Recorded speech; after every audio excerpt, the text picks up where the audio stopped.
어, 안녕하세요. 당신이 보내주신 사이토 히토리의 부자의 인간관계 관련 자료들 아주 흥미롭게 봤습니다. 네, 핵심 요약부터 실천법까지 다양하게 있네요. 네, 저도 보면서 이게 단순히 뭐 돈 많은 사람들의 이야기라기보다는 그 관계에 대한 좀 근본적인 성찰, 그런 느낌을 받았어요. 맞아요. 그래서 오늘 이 자료들을 가지고 소위 부자들의 관계 방식, 특히 그 밑에 깔린 어떤 태도나 생각의 핵심, 이런 것들을 좀 깊이 파헤쳐 보려고 합니다. 당신의 관계에도 적용해 볼 만한 지점을 찾을 수 있으면 좋겠네요. 네, 좋습니다. 자료기를 보면 사이토 히토리 씨는 이 내면의 상태가 관계에 미치는 영향을 굉장히 중요하게 보는 것 같아요. 기술보다는 마음가짐이죠. 그 원칙들 한번 보죠. 네. 첫 번째가 자신감과 당당함인데요. 자료에 무례한 사람에게까지 굽신거릴 필요 없다. 이 문구가 확 들어오더라고요. 좀 세게 들리기도 하고요. 그쵸? 근데 여기서 말하는 당당함이 뭐랄까 공격성하고는 좀 달라요. 그보단 자기 존중에 가깝다고 봐야죠. 자기 존중이요? 네. 자료 예시처럼 누가 좀 무시하는 말을 할 때 감정적으로 막 받아치거나 아니면 괜히 비굴해지는 게 아니라 그렇게 말씀하시는군요. 근데 저는 제 방식대로 열심히 하고 있습니다. 이런 식으로요. 차분하게 하지만 단호하게 선을 긋는 거죠. 아, 감정 소모를 줄이면서 나를 지키는 거네요. 맞습니다. 불필요한 에너지 소모를 막는 거죠. 그리고 이게 또 흥미로운 게 그냥 방어만 하는 게 아니라 오히려 관계의 주도권을 나한테 가져오는 그런 느낌? 자료들에서 그런 뉘앙스가 좀 보여요. 자신을 지키면서 주도권까지. 이거 두 번째 원칙이랑도 통하는 것 같은데요.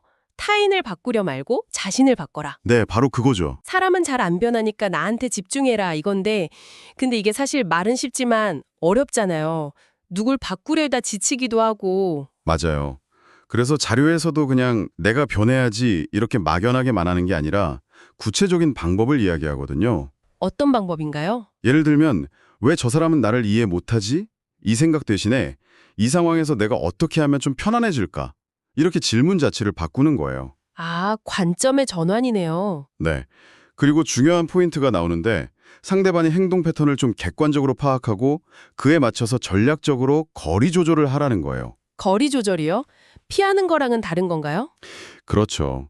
이건 회피가 아니라 뭐랄까 관계 스트레스를 내가 통제할 수 있는 범위 안으로 가져오는 좀 능동적인 선택인 거죠. 당신이 보내주신 자료 메모에도 이 거리 조절 얘기가 있었죠? 네, 맞아요. 그냥 참는 게 아니라 관찰하고 전략적으로 움직인다. 확실히 좀 다른 접근인데요. 세 번째 원칙은 더 흥미로웠어요. 단점을 특별함으로 바꿔라. 아, 네. 이거 재밌죠. 단점도 잘 활용하면 개성이 된다. 예를 들어 말이 느린 걸 설득력 있다. 내성적인 걸 신뢰감 있다. 이렇게 바꿀 수 있다는 거요. 와닿더라고요. 그렇죠. 보통 자기 단점은 감추거나 없애려고 하잖아요. 근데 그러지 말고 그 특성 자체의 쓰임새를 찾아보라는 거죠. 재정의하는 거예요.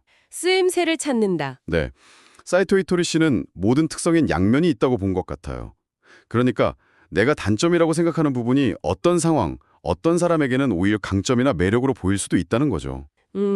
이건 자기 수용을 넘어서 좀 더 적극적인 닭이 활용법이네요. 맞아요. 그렇게 볼 수 있겠네요.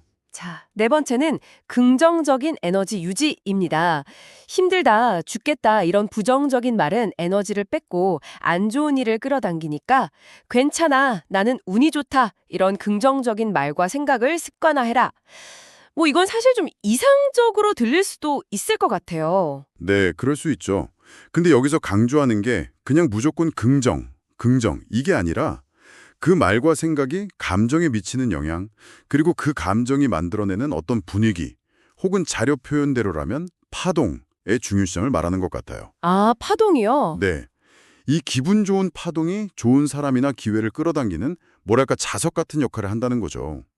물론 힘들 때 억지로 웃으라는 건 아니겠지만 평소에 내가 어떤 말을 자주 쓰고 어떤 생각을 하는지가 무의식적으로 내 현실에 영향을 줄 수 있다. 이 점을 좀 인지하는 게 중요하다는 관점 같아요.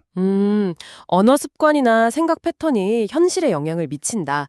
일리 있네요. 자, 마지막 다섯 번째 원칙입니다.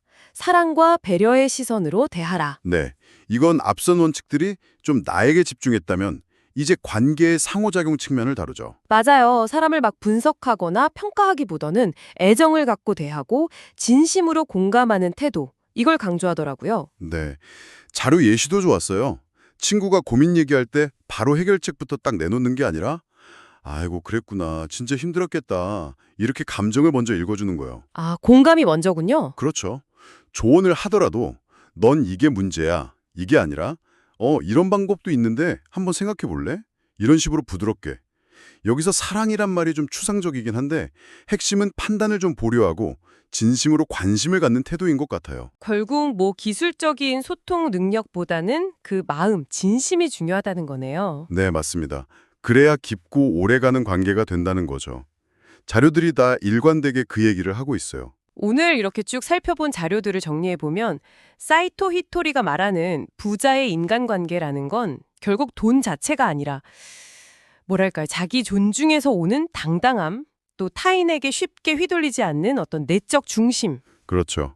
그리고 자신의 모든 면을 긍정하는 태도. 네. 그리고 마지막으로 타인을 향한 따뜻한 시선.